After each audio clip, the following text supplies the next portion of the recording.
So hello everyone, I am Sarah Pia from BSHM 2C and I'll be discussing the chapter 13 of Women in Education. For our table of content, we have the topics here. First is gender education. Second is the importance of education. Third, Philippines law on gender responsive. And fourth, gender fair. And the last is gender issues. For our first topic is gender and education, we will differentiate the education and gender. For education is a basic human right, one that is essential for the progress of society. It is also a priority for government and development agencies with gender disparity in primary education and secondary education. For the gender can influence an individual experience with education and access to quality education. For the benefit of education for girls, better in economic opportunities, delay marriage, reduce fertility, better sexual and reproductive health, and empowerment. In Article 26 of the Universal Declaration of Human Rights stressed that education is everyone's fundamental rights. It is something necessary to fulfill one's human potential.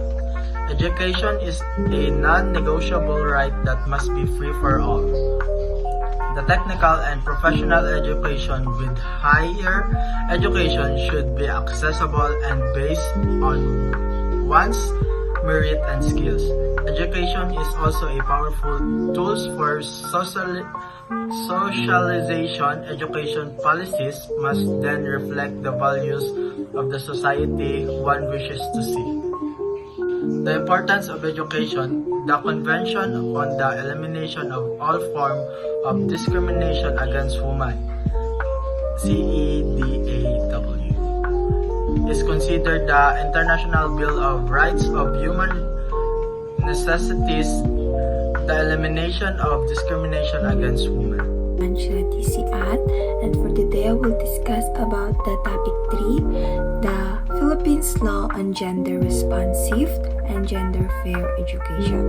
So the Filipino high regard for education came from the view that education is a pillar of national development and a primary avenue for social economic mobility. There are two primary plans that highlight the value of education as an important and social sector. First is the Philippines Development Plan for Women in 1989 to 1992, PDPW. Second is the Philippines Plan for Gender Responsive Development 1995 to 2025. And they have a book. The name of the book is the Harmonized Gender Development Guidelines for Project Development, Implementation, Monitoring, and Evaluation.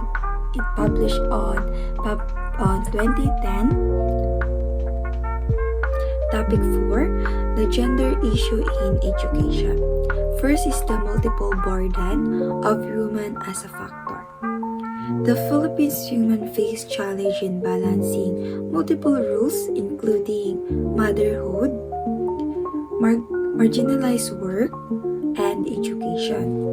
Number 2 is inhibited access to education. Special issues affect a children's access to education as some families are relocated to far-flung area where there is no nearby school and children have to walk for hours, and also girls walking long distance, especially on dim-lit street as part of their commute, face higher risk for street harassment and violence. Third is the sexual reproductive health and right. The Limited Sexual and Reproductive Health Right, or SRHR, in the Philippines can affect one's access to education to increase the teenage pregnancy in the Philippines. Fourth, the sexual violence in education. Sexual violence is a form of discrimination against women. It is usually women is a victim of sexual violence and harassment in school. which is contribute to the higher and earlier dropout rate.